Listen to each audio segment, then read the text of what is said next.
There are two films on this tape that you're about to see. The first was made in 1937 for Governor Happy Chandler to show the deplorable conditions in Kentucky's state mental institutions. A lot of this film was made at Eastern State Hospital.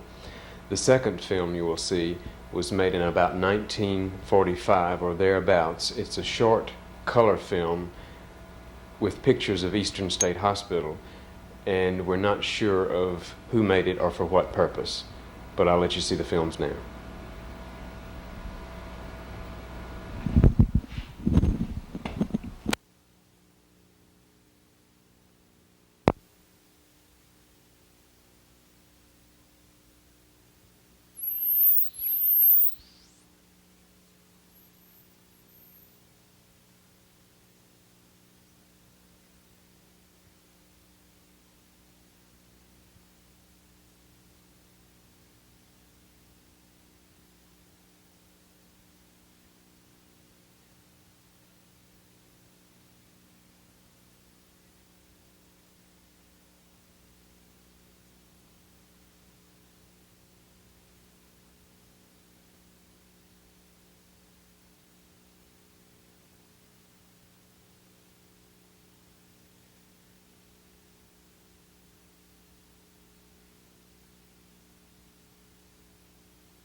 The film you're going to see today on this tape was made in about the mid-1950s by the National Education Television Network. The film was made for a national production. It's exclusively about Eastern State Hospital, and it tells some of the treatment going on at Eastern State Hospital at that time and shows us the Allen Building when it was new.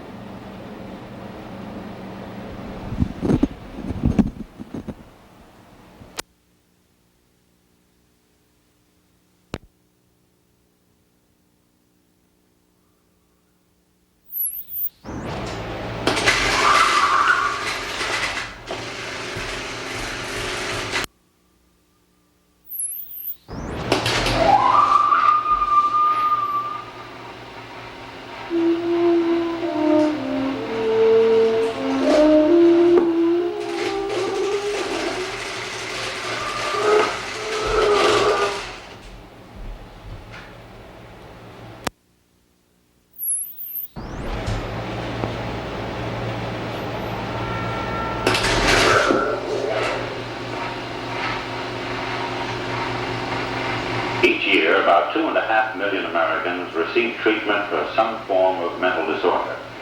Of that 2.5 million, about 290,000 persons are admitted as patients to public and private mental hospitals and psychiatric units of general hospitals. The greater part of these patients, about 97%, will spend a part or the rest of their lives in a state mental hospital. What will it be like for them? Well, in a few states, they will live in uncrowded, comfortable quarters and receive early treatment designed to return them to the community as soon as possible. In most other states, however, living conditions will be crowded, and treatment may consist of little more than drugs and existing from day to day on a locked ward. I would like you to come along as we visit a typical state mental hospital to see the men and women who operate it and the patients who live there. Eastern State Hospital is the second oldest state mental hospital in the United States, having opened its doors for the first time on May 1st, 1824.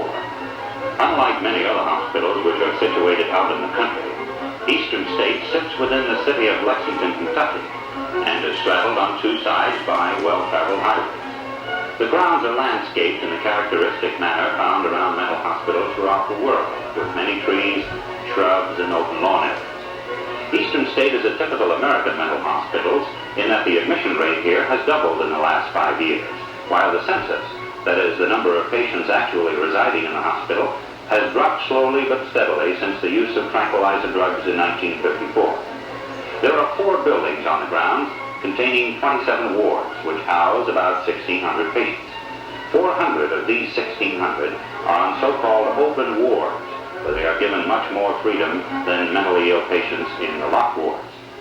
Much new construction has been going on at this hospital recently. The state of Kentucky has doubled its support to its 4 mental hospitals over the last 6 years, and this support has reflected itself in new or remodeled buildings and a 20% increase in hospital personnel over the last 4 years. The patients in Eastern State Hospital are similar to those in mental hospitals around the world. The severely ill and mildly ill, men, women, and children, alcoholics, tubercular mentally ill, and geriatric patients, that is, those who are elderly and mentally ill.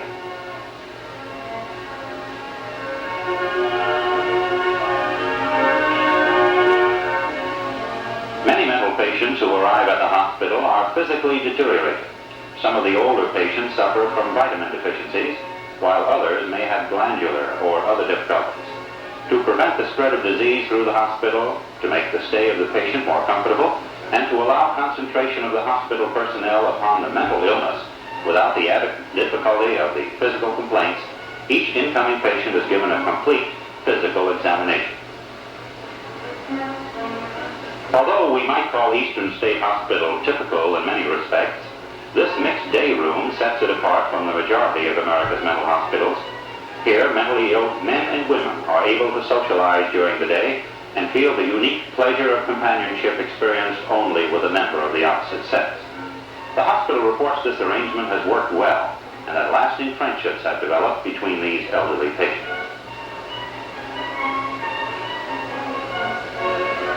unique feature of this hospital is this one immense women's ward housing 140 patients. It is believed to be the largest mental hospital ward in the country. Here the patients have not only dormitory facilities, but their day room space as well, all in one room. It's also an open ward, meaning the patients are free to leave the ward during the day to visit the canteen, stroll around the hospital grounds, or even leave the grounds if they so desire. Since the introduction of various psychiatric drugs which appear to be effective in many of the mentally ill, Eastern state officials have found the patients becoming more interested in their personal appearance. Because of this, attendance at the hospital's beauty parlor has increased a great deal.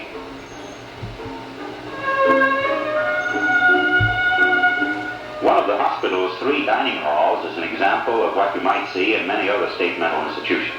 A large high room with long tables and benches, and patients eating in an atmosphere resembling the arrangement one might find in a prison rather than in a hospital. But this dining area also doubles as a place for recreational activities and religious services, where many patients can be brought together to one place at one time. And almost every hospital has a canteen or community store. Here the patients can buy food, shaving equipment, toilet articles, or other so-called luxury items. Patients with ground privileges may socialize with others at the canteen, perhaps sitting at a table making conversation over a milkshake or a cup of coffee.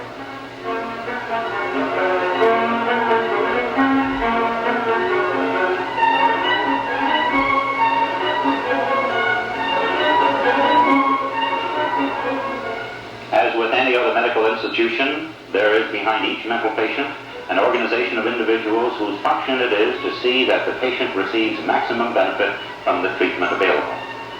The job of coordinating the activities of these various hospital departments is placed in the hands of the superintendent, or director, as he is called in some states.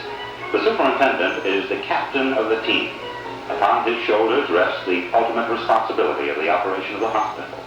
He is supported in this capacity by various members of his staff, to whom he has delegated certain medical or administrative responsibilities. To find out how a mental hospital is run, let's talk to the man most likely to know the complete story. The superintendent of Eastern State Hospital, Lexington, Kentucky, Dr. Logan Grab. Dr. Gregg, as the superintendent of a state mental hospital, could you give us some idea as to how it's organized? Yes, Mr. Palmer. Let's look at this organizational chart of our hospital. Superintendent here with 2 assistant superintendents, actually. One, a clinical director who is responsible for the clinical treatment program and the departments who deal directly with patients in a treatment manner. Then also our hospital administrator, who is responsible for the administrative functions of the hospital. Under our clinical director, we have, first to mention, our chief of the medical staff, who is responsible for the function and program of our first physicians, our psychiatrists. Also, our special consultants, our laboratory and x-ray technicians, pharmacists, our dental department. These things function in a manner which is not hard to understand. The other departments in the clinical area are a chaplain who is at the hospital to serve the religious needs of our patients, a director of industrial therapy who coordinates the program of activity of a patient in the hospital. Here, a most important section under our director of nursing, because in this one department are 1/2 of the personnel of our hospital. The largest group in the hospital is that of our psychiatric aides. These are the people who are on duty 24 hours a day on each ward, who spend more time with patients than anyone else in the hospital. Our occupational therapy department provides specialized activities of a treatment nature. We have a recreational program. Our psychology department engages in both testing and in certain therapeutic activities. such as group psychotherapy. Our registrar is concerned with patients' records and the admission and release of patients from the hospital.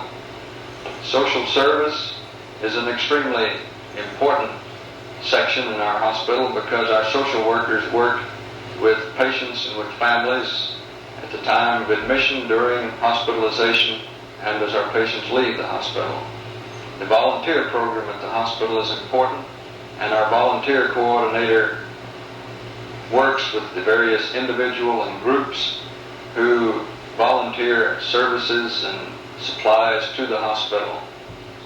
We also have this group here, including dietary, supply, laundry, housekeeping personnel, who are our service personnel who set the stage and supply the materials and facilities with which these other people treat patients. Mr. Palmer, I think we can show a lot of these departments in action and something of how the hospital functions if we actually follow a patient who is being admitted into the hospital. Let me say first that we feel Eastern State Hospital is operated on a realistic basis. We don't feel every patient can be returned to his home because of the limitations of present treatment methods. But we do feel every mentally ill person can be helped in some way. The hospital this patient is entering, like many others in the country, attempts to give a prompt, direct treatment program to produce the maximum amount of benefit to each patient. This young man of about 35 is experiencing a psychotic depressive reaction. He has attempted suicide a number of times since the death of his wife 2 years ago. Evidently, he and his wife experienced a very close marital relationship, and her death has apparently produced a state of depression from which he has been unable to escape. Because of his age, he is brought to the Allen Building. This new building has been designed for early intensive treatment of male and female patients below the age of 60. The older or geriatric patients go through another similar admission process geared to the needs of older folks. But here, Jim, as we shall call him, is led to the first step of his admission by his father. The first person a mental patient would normally meet would be the intake worker, whose job it is to gather all available information from the parties concerned, so that later the physician may be aided in making an accurate diagnosis and to help him plan a treatment program for the patient. We're fortunate here because the father did bring Jim to the hospital and has remained with his son to give us some valuable points concerning the patient's history. Too often, patients are brought to the hospital by some county police official or by relatives who bring the patient in and leave because of a lack of interest. They feel that service is done when they transport a relative to the hospital. Actually, if they remained and provided background for the intake worker, it could possibly shorten the hospitalization by months or years.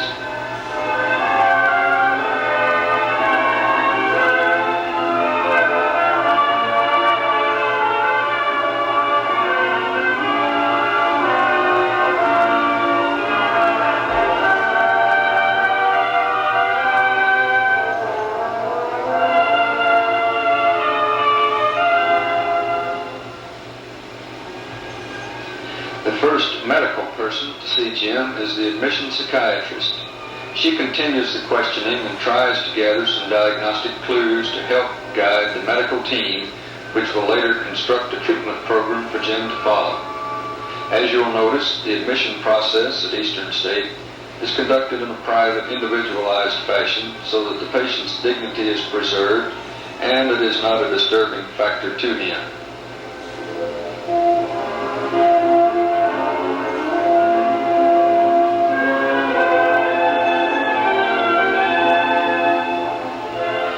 Meanwhile, Jim's father is taken into the psychiatric social worker. The psychiatric social worker is specially trained to obtain pertinent information about patients to aid in the treatment process. She will question the father, relatives, and friends to get as complete a case history as possible on Jim's life prior to and after the death of his wife. The psychiatric social worker is an important member of the treatment team because it is often she who is closest to the family of the patient and is able to create a sympathetic family atmosphere which will help him to an early recovery. The information she will obtain will not only help the psychiatrist on Jim's case, but she will also act as a liaison between the family, the patient, and the doctor. Needless to say, this is a very important job.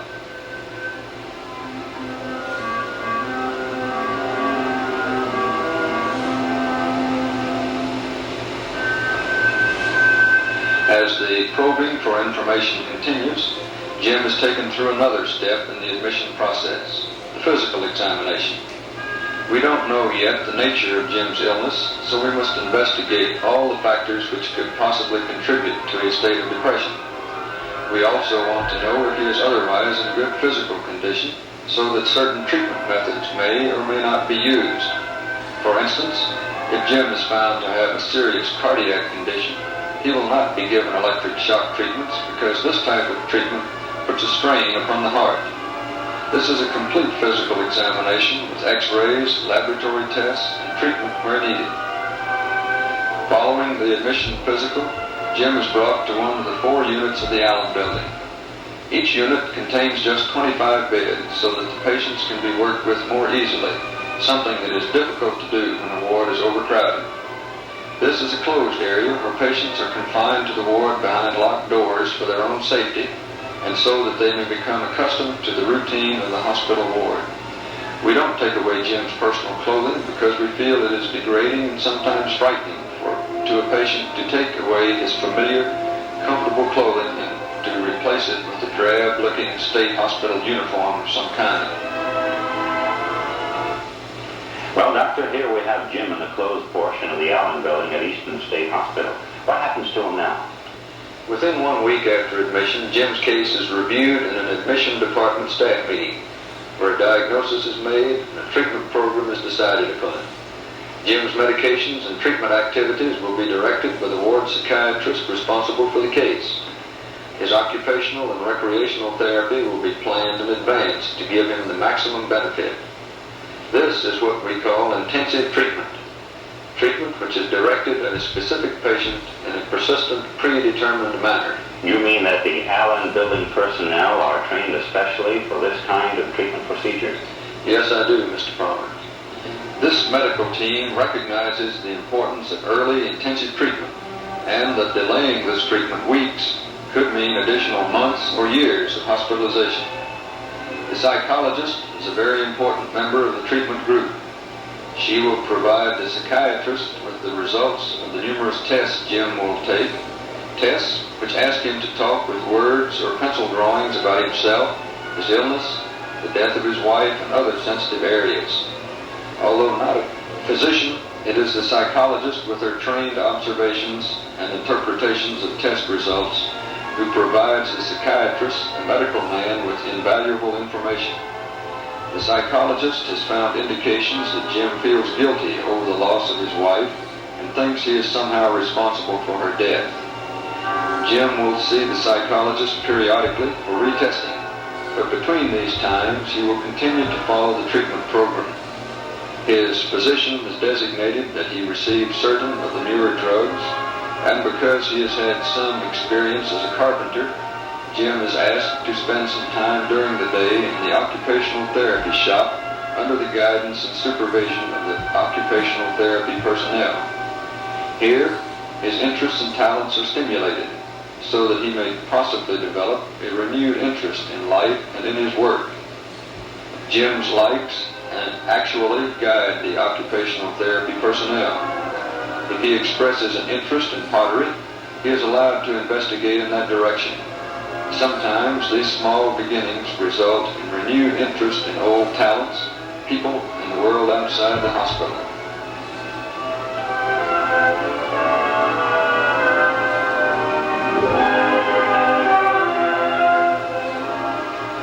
Jim will participate in many group psychotherapy sessions like these. Here, under the guidance of a psychologist, Jim and the others openly discuss their emotions, problems, and fears. In this way, many patients can engage in this therapeutic activity of talking out their troubles, in contrast to the time-consuming individual psychotherapy sessions where just the single patient and the therapist are involved.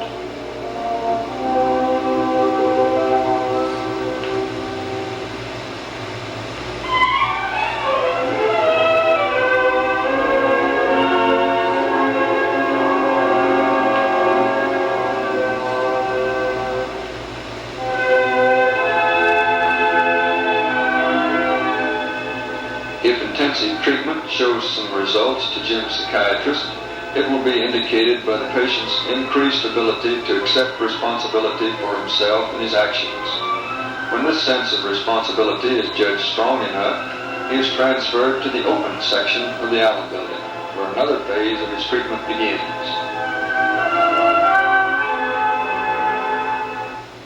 What is meant by the open section of the Allen Building? It's that part of the building where a patient has access to the grounds. There are no locked doors. He is given the amount of freedom patients enjoy in most general hospitals. Are there many such wards at Eastern State Hospital? At the present time, we have 6 of the 27 wards open.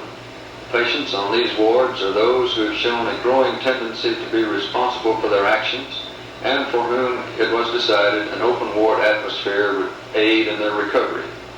We would like to open all the wards at Eastern State Hospital, but the medical treatment situation and the physical location of the hospital itself, near heavy traffic, etc., does not lend itself to this. Are straitjackets or other restraints used at Eastern State Hospital? No, they're not, Mr. Palmer.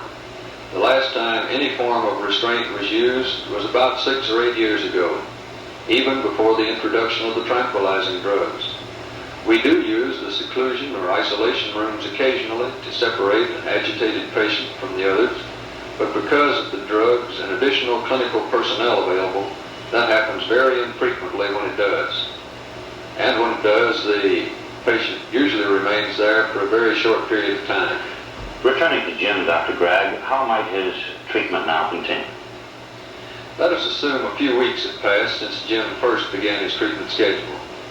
During that time, this schedule has been reviewed a number of times and perhaps revised to fit his state of mental health. He may now get a therapeutic assignment. This is a job of some kind on the hospital grounds. Since he is interested in woodworking, he would most likely be given an assignment with the hospital maintenance section. The first thing he must do, of course, is become accustomed to his new quarters. Jim will live in a room furnished in a manner resembling what might be found in a typical room outside the hospital. This portion of the Allen Building is specifically designed to reacquaint the patient with home-like surroundings and keep him in touch with the community. We don't want him to fall into a dull institutional routine that could actually contribute to lengthening his stay at the hospital.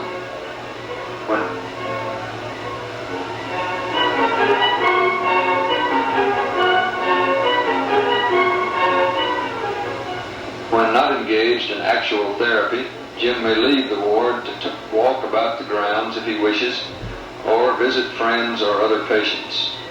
The atmosphere of the psychotherapy sessions change as well. This is a homegoing group psychotherapy session in which the social worker meets with patients soon to leave the hospital.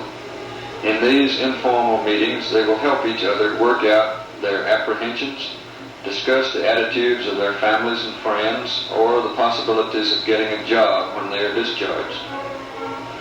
This sort of group discussion eases the shock of returning to the community.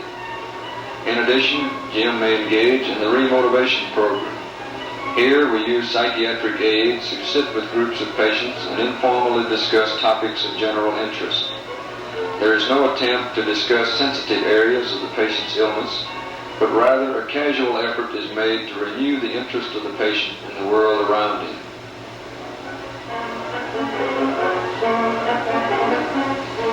The recreation program at Eastern State Hospital operates for 2 purposes: entertainment and/or therapy.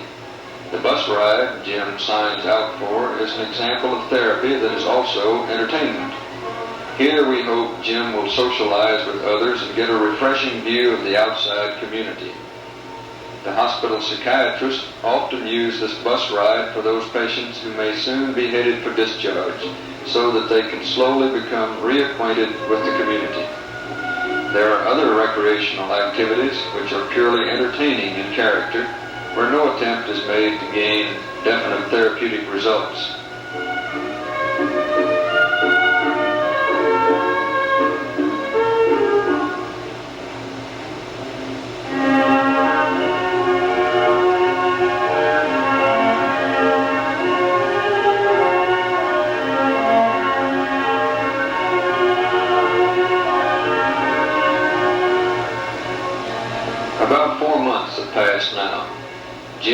receiving drugs regularly and is responding well.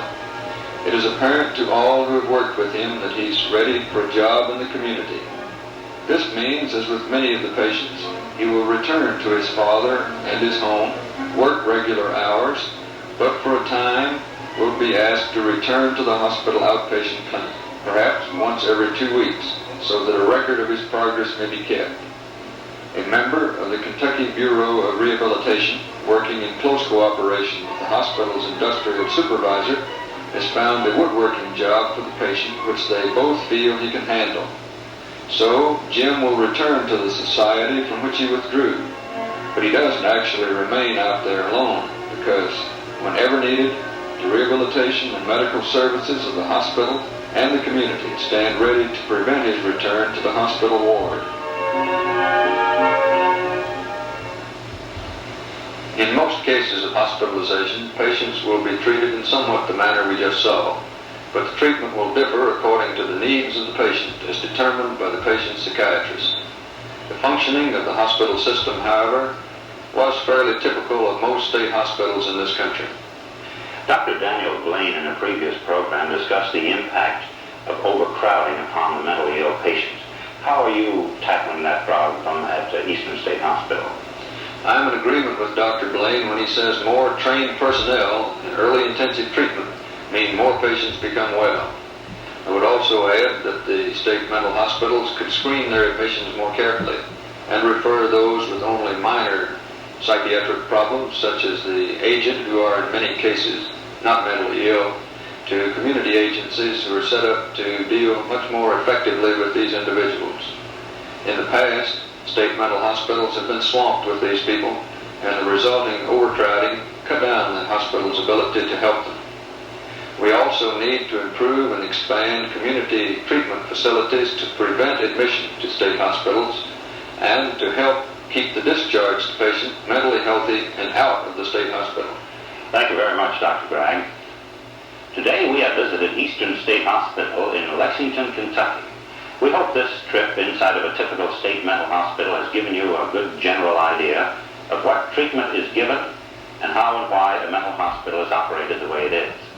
In the next program of this series, we will explore a particular approach to the treatment of mental illness called the psychodynamic.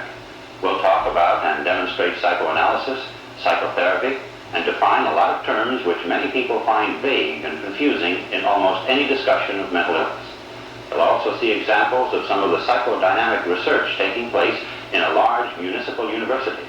Until then, thank you and goodbye.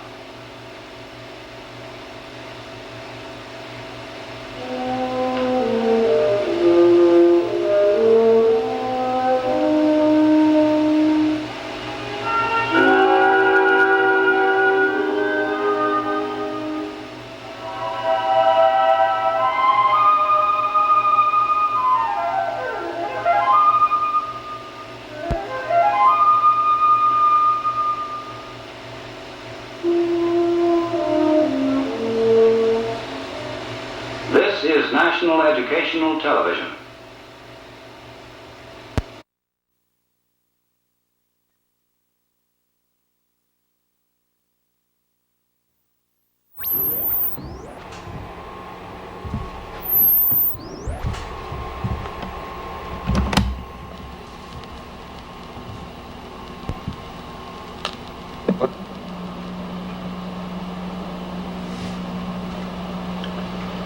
Eastern State Hospital is the second oldest state psychiatric hospital in the United States. Since 1824, when it first opened as the Kentucky Lunatic Asylum, it has reflected the evolving practice of care for the mentally ill. During the mid-1800s, the hospital developed moral therapy programs which emphasized kindness and respect for the patients. In the years following the Civil War, Eastern State Hospital, as well as other psychiatric hospitals, experienced problems of overcrowding and custodial care, and massive institutions were built throughout the country. By the 1940s, there were as many as 2,000 patients at Eastern State Hospital. With the development of antipsychotic medications in the mid-1950s, the rise of the community mental health program in the late 1960s, and our emphasis on deinstitutionalization, the patient population has been dramatically reduced. The hospital now serves a daily population of about 240 people, whose average length of stay is 28 days on the intensive treatment service.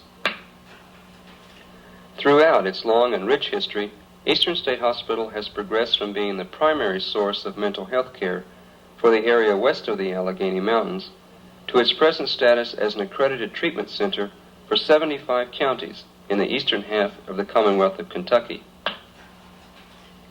Confidentiality and the patient's right to privacy are important legal considerations. Therefore, most of the people whom you will see in the slides are hospital staff who volunteered their time for this presentation.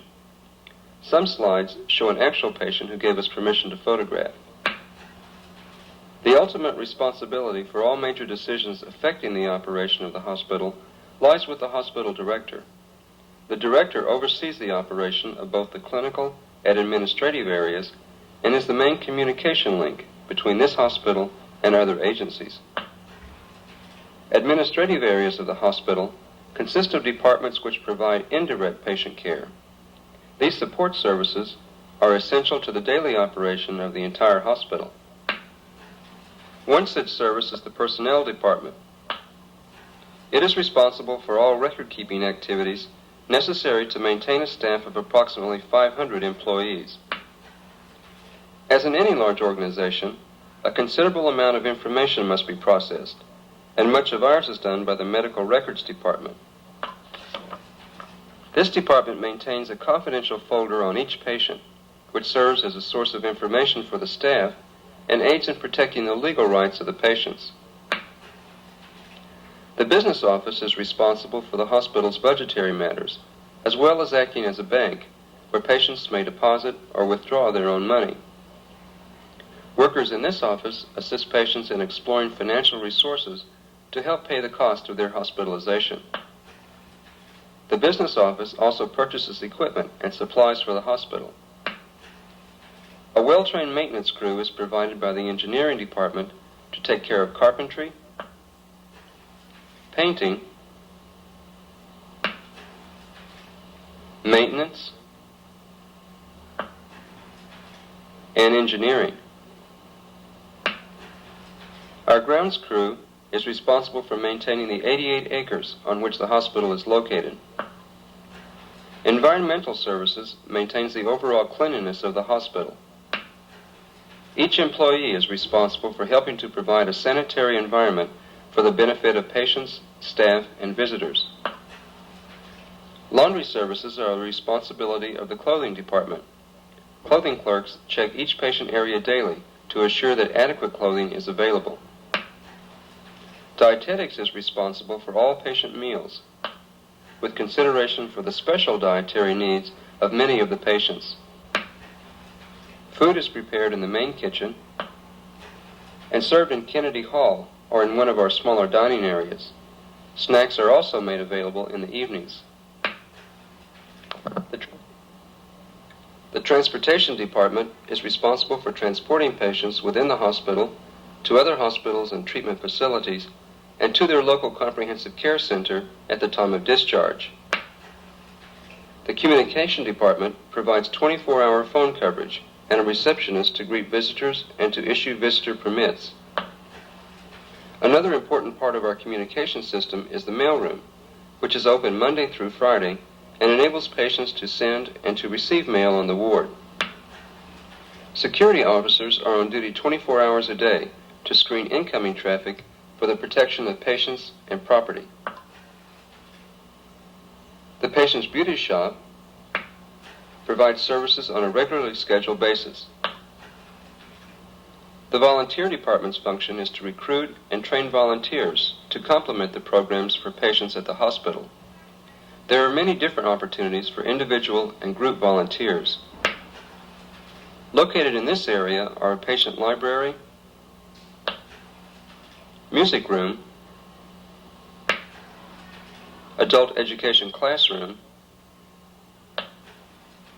and the volunteer shop, where patients may select free personal items. The clinical areas of the hospital consist of departments involved in direct patient care. These include the medical staff, which consists of physicians, psychiatrists, dentists, and other medical consultants.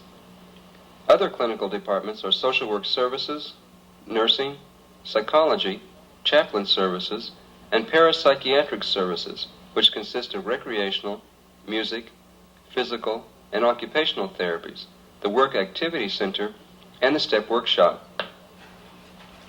This is the intensive treatment service where most newly admitted patients are treated.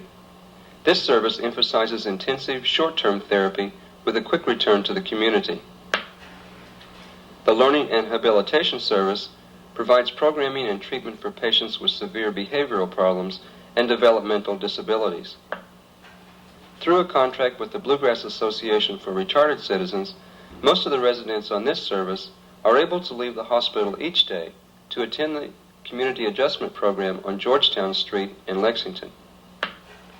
The purpose of this service is to provide a teaching training atmosphere for patients who do not have the basic skills necessary for more independent functioning in the community. The goals of the program are to decrease behaviors which keep the individual out of the community and to increase each individual's independent functioning to maximum potential. Here they learn basic self-care, behavioral skills, and social skills that enable them to reach their potentials. Metro Industrial Services Workshop then employs those patients who are ready to work in the community.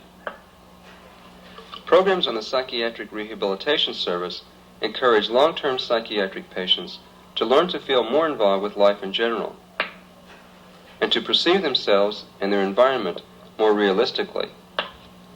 Through contingency management, individual, group, and family therapy, off-ward structured activities, milieu therapy, and community involvement, we attempt to increase feelings of self-esteem, skills of caring for personal needs, problem-solving and decision-making skills, and general enjoyment of living.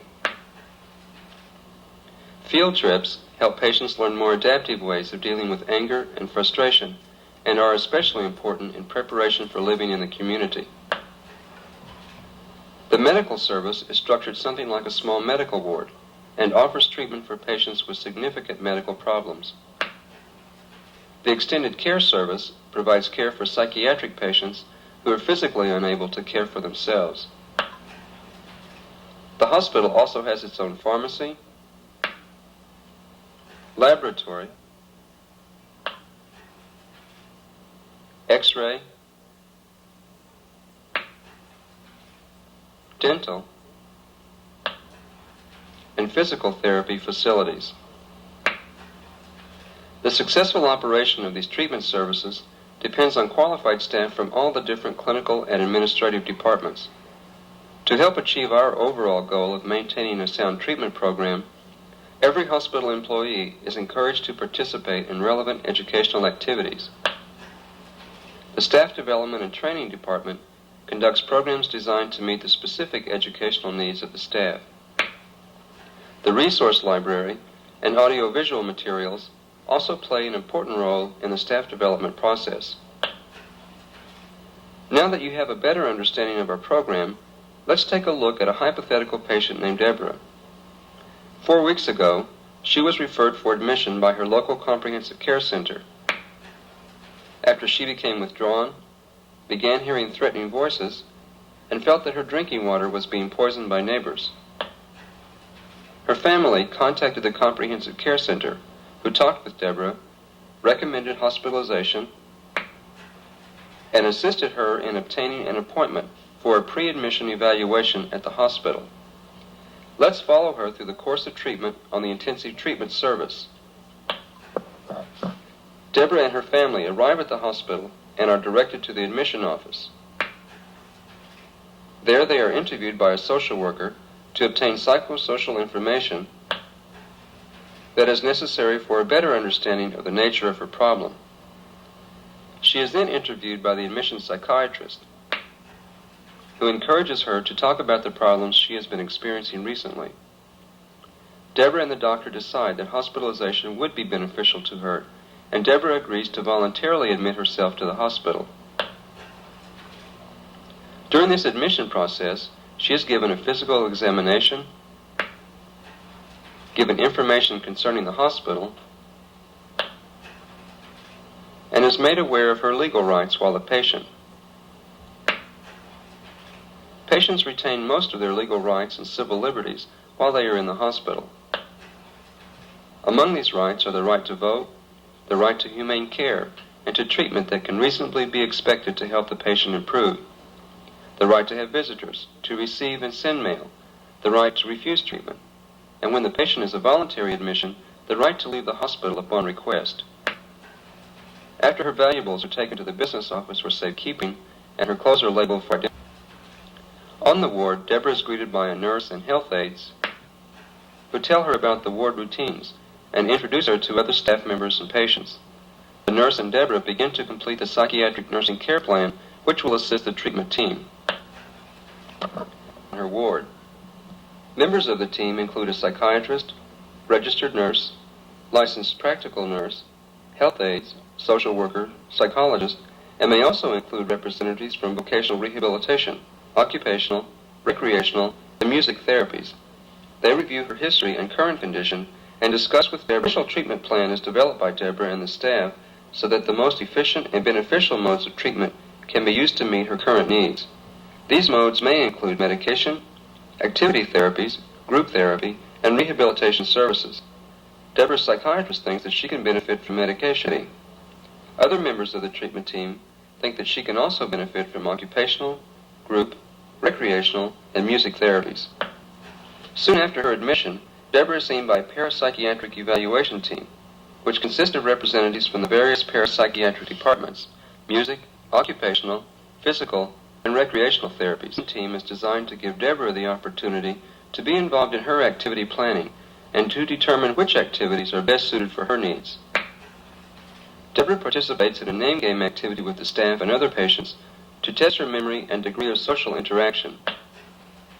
She then does some simple exercises and movement activities. These activities, the staff is evaluating her balance, coordination, ability to follow instructions, and reality orientation. All of this information is then used to develop an activity schedule that is returned to the treatment team for their review and approval. Since Deborah is felt to be a responsible person and to eat her meals in the dining room, she can also spend some of her leisure time off the ward purchasing snacks in the canteen, playing pool in the recreation hall, or listening to records in the music room. When she's not involved in scheduled activities, she can also spend time on the ward area. Because Deborah has been withdrawn, nursing staff encourage her to interact with others. A typical day in Deborah's treatment program begins at 9 a.m. with group therapy. Here she is working on improving her communication skills and learning to develop trust in others. She is exploring with learning to meet her needs in the hospital, as well as to identify needs that she will have when she returns to the community. Later in the morning, in recreational therapy, she is involved in planned activities which give her an opportunity for success and recognition, and to help her develop social skills and develop better coordination. Patients who have off-ground privileges may attend recreational activities such as bowling, swimming, and sports events in Lexington. After lunch, while working in a group setting in the occupational therapy clinic, Deborah is gradually developing awareness and trust of habits and a sense of personal responsibility. She is learning ceramics as a hobby which she can continue after she leaves the hospital. Other patients in her group are developing activities of daily living, while some patients receive treatment from the physical therapist. Deborah's progress is reviewed weekly by the treatment team, and her treatment program is adjusted to meet her changing needs. After 2 weeks, she no longer hears threatening voices or thinks that her water is being poisoned. Her social worker, who is also Deborah's treatment coordinator, feels that she is developing self-confidence and beginning to redevelop work habits and responsibility. Deborah discusses with her social worker the Assembly Line Project's work program and the Greenhouse Project. Deborah decides that she would benefit from working at the greenhouse, and the treatment team agrees. She is discontinued from occupational and music therapies and instead works each afternoon in the greenhouse. We have 2 full-scale greenhouses where patients are responsible for the seeding, potting, and selling of house and garden plants. In the summer, a 3-acre garden is also maintained.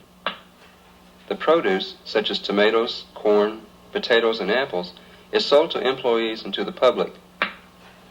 Patients working in this project are paid an hourly wage according to the difficulty of their job and the degree of responsibility. Deborah continues group therapy and participates in evening and weekend recreational activities. She begins individual counseling with a psychologist 3 days a week and has started to attend church services led by a hospital chaplain. Deborah continues to steadily improve and starts thinking of returning home. She talks with her social worker about her fears of how she will be received at home and her need for assistance in finding a new job. During one of the family visits, the social worker has a conference with Deborah's family to discuss their expectations of her when she returns home. Deborah also talks with a vocational rehabilitation counselor who makes an appointment for Deborah to see a counselor in her home community who will help her to find a job when she leaves the hospital. The social worker discusses the discharge plans with the treatment team, and they agree that Deborah is ready for discharge and can leave the hospital at the end of the week. On Friday, the psychiatrist writes Deborah's discharge orders, which include a prescription for medication to take home with her. Deborah and her social worker discuss the importance of her receiving follow-up treatment from her local comprehensive care center and make an appointment for Deborah to see her outpatient therapist within a few days after discharge. Deborah signs the necessary discharge papers, and the transportation department takes her to her local comprehensive care center where she meets her family. In following Deborah through her course of treatment, we have seen how the services offered by the hospital can be used to quickly return a patient to the community. Although Deborah had a home and a family to whom she could return, many patients do not have these resources and need more assistance from hospital staff and community agencies to find suitable living situations before leaving the hospital. Over 60% of the persons discharged from the hospital are able to return to their own home or to the home of a family member. Others, however, need a more structured or supportive setting. Some go to personal care homes, group homes, skilled nursing facilities, halfway houses, or to other institutions. A psychiatric facility such as Eastern State Hospital can serve only immediate needs. In order to fully meet the needs of persons with psychiatric problems, effective community resources are essential. It is vital that the community and the people in the community provide an environment that will help a person lead a productive and rewarding life.